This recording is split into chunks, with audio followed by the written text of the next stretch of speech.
Bu gelişin oldukça büyük bir önemi var. Zaman zaman biz bunu demişik, değerlendirmişik. Nedir önemi?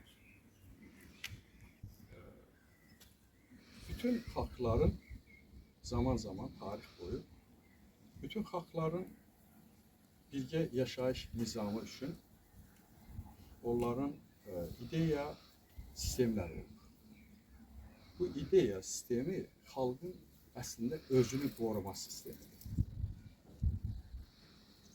Xalq özünün dövlətini də o ideya sistemi əsasında formalaşdırır, onun əsasında qoruyur. Onun əsasında dövlətin ideologiyası yaranır. Milli ideologiyası, dövlət ideologiyası. Bunlar aşağı yukarı birbirine doğma anlayışlardır. Buna göre tarih boyu ideologiyası olan xalqlar daha çok inkişaf xətti yolu keçiblər, daha çok yükseliş keçiblər, nəinki ideologiyası olmalıdır. Bizim bir xalq olarak, Türk olarak güçlü dövlətlərimiz olub. Güçlü dövlətlərimizin ayrı-ayrı çağlarda ideolojisi olub. Ancaq bu ideoloji ciddi özürlər üzərində, təməllər üzərində möhkəmlənmiş ideoloji olmuyor. Bizim ideolojilərimiz həmişə başqa bölgelerden gelen ideyalar əsasında konseptuallaşıb, ideyalar əsasında ideolojiləşib. Baxın, bu istər mənəvi ruhani açıdan olsun, istər siyasi açıdan olsun. Bugün bizim dövlət olarak, xalq olarak içimizdə oturuşan ideologiyanın adına nə deyirlər? Demokratiya. Demokratiya öz özlüyündə yaxşı səslənir, onun tələbləri də yaxşı səslənir filanı. Demokratiya azadlıqdır filan. Ancaq demokratiya çox təhlükəli ideologiyadır. Niyə təhlükəli ideologiyadır? Bizim ölkəmizdə Azərbaycanı götürün. Azərbaycanı götürün. Bizim ölkəmizdə gerilik, cəhalət günü-gündən artır. Ancaq bir dənə siyasi partiya, siyasi qurum, təşkilat filan heç biri bu geriliyə, bu cəhalətə qarşı sinə gəlmir. Bugün bizim Türk dövlətləri içərisində ən çox oturmuş dövlət Türkiyədir. Türkiye'nin, ben son dönemde bir yazı yazmıştım. Türkiye, Atatürk'ün döneminden sonra hiçbir inkişaf yolu geçmedi. Bakın, milli inkişaf yolu geçmedi. Teknolojiya batıdan, oradan, buradan dənlədilər, götürdülər, elədilər, falan elədilər. Yani onların ardınca inkişaf elədilər, dövləti baxımından, deyək, siyasi baxımından ya da belə, deyək ki, bir teknoloji bakımından. Ancaq milli açıdan, insani açıdan bu dövlət inkişaf eləmir. Bugün nəyə gəlib çıxdı? Bugün ona gəlib çıxdı ki, Türkiye'nin başında 99% Türkiye'ye yad etnik toplumlar durur. Yad etnik toplumlar, etnik insanlar olar. Səndən bilgi hakimiyyəti də yönədirlər. Ancaq milletin varlığına, dövlətin varlığına yad kafada olmamaq şərtilə. Onlar bu millete, bu devlete yad insanlardır. Yad ruhlu insanlardır. Ve o yad ruhlu insanlar bütünlüğüyle dövlətçiliğe karşı kurs götürürler, addım götürürler. Türkiye'nin son 20-30 yılın içinde ne güne koydu Erdoğan? Son 20 yılın hakimiyete geldiğinde ne güne koydu? Bu bir felakettir. Belə bir felaket gelir. Sonradan bundan xilas olmaq üçün, bundan qurtulmaq üçün uzun illər gərək olur. Bərpa eləmək üçün çox illər gərək olur. Çox illər gərək. Geri qalırsa, o Zeyr Hacıbəyli'nin bir feletonu var. Deyir ki, filan kəslər fil düzəldəndə biz qarışqa düzəltməyə başlayırıq. Biz sanki sıfır nöqtəsinə qaytarılırıq hər dönemdə, aşama-aşama. Müəyyən bir yol keçirik, qəzdən sıfır nöqtəsinə qaytarırıq. Sizif taleyi yaşayırıq biz. Buna göre milli ideologiyası, onun için deyirəm, olmayan xalqın taleyi həmişə qarışıq olur, mürəkkəb olur. Həmişə. Buna göre bizim bak bu ziyaretimizin anlamı odur. Biz bu topluma, bu millete, bu ulusa milli ideologiya üçün səbəb veririk. Milli yön veririk. Çünkü milli deyə veririk. milli insani ideyadır. Hesab edirlər ki, biz tərbiyəli insanlar öz müəllimimizin xatirəsini yad edirik. Öz müəllimimizə bu bir etik davranış kimi görünür, bir etik postulat kimi şuurlara gelir. Aslında işte bu etik məsələ deyil. İdeya quruculuğu məsələsidir. Biz müəllim xatirinə gəlmirik bura. Öğretmen xatirinə gəlmirik. Bizim işimiz millətlədir, bizim işimiz gələcəklədir. Buna görə biz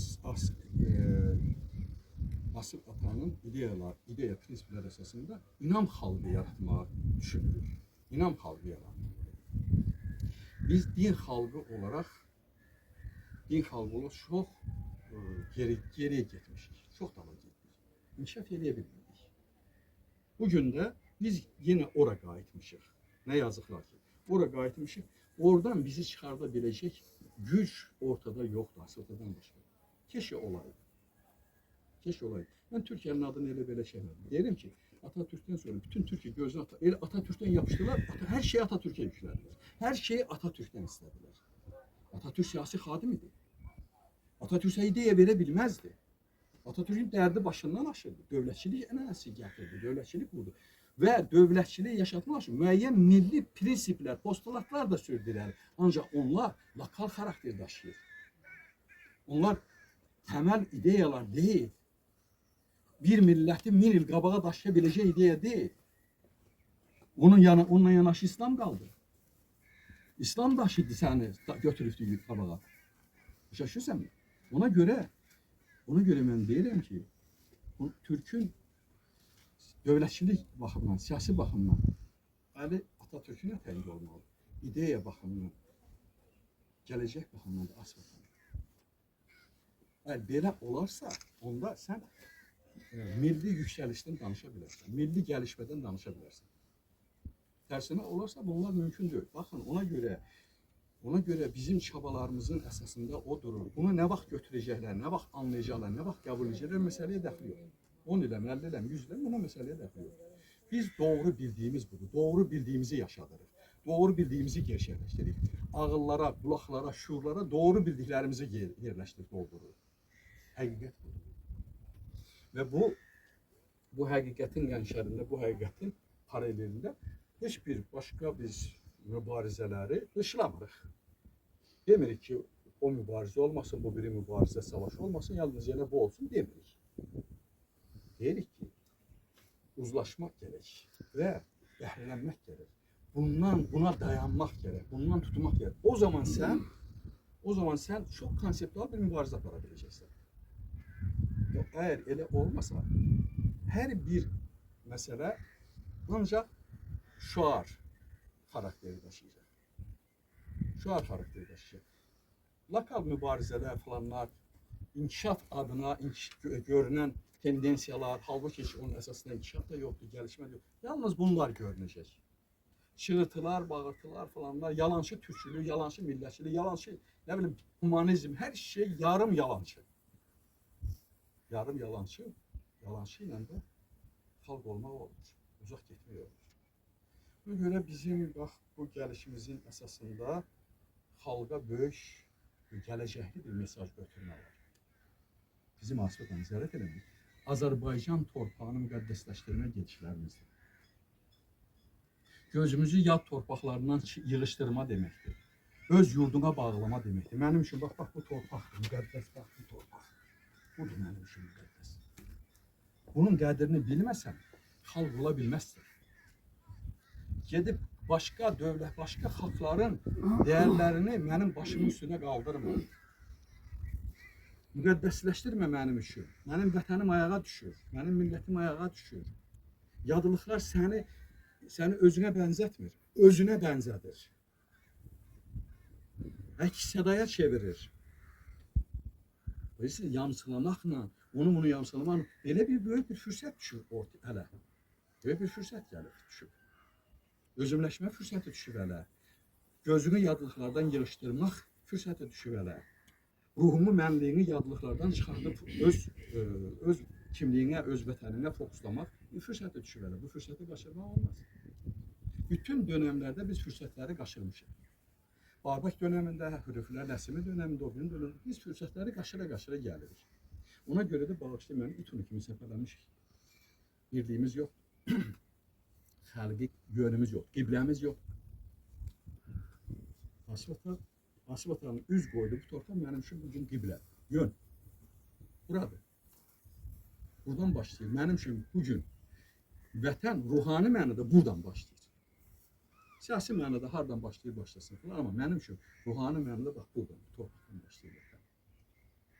Bunu biz dərk eləsək, bunun qədrini bilsək, bunun mahiyyətinə ulaşa bilsək, o zaman bizim gerçək xalqlaşma, millətləşmə prosesimiz başlayacaq. İnsanlaşma prosesimiz başlayacaq.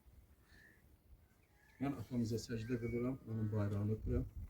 Yükümüzdən böyük fərəhimiz yoxdur. Atamız var olsun, bayrağımız yoxdur.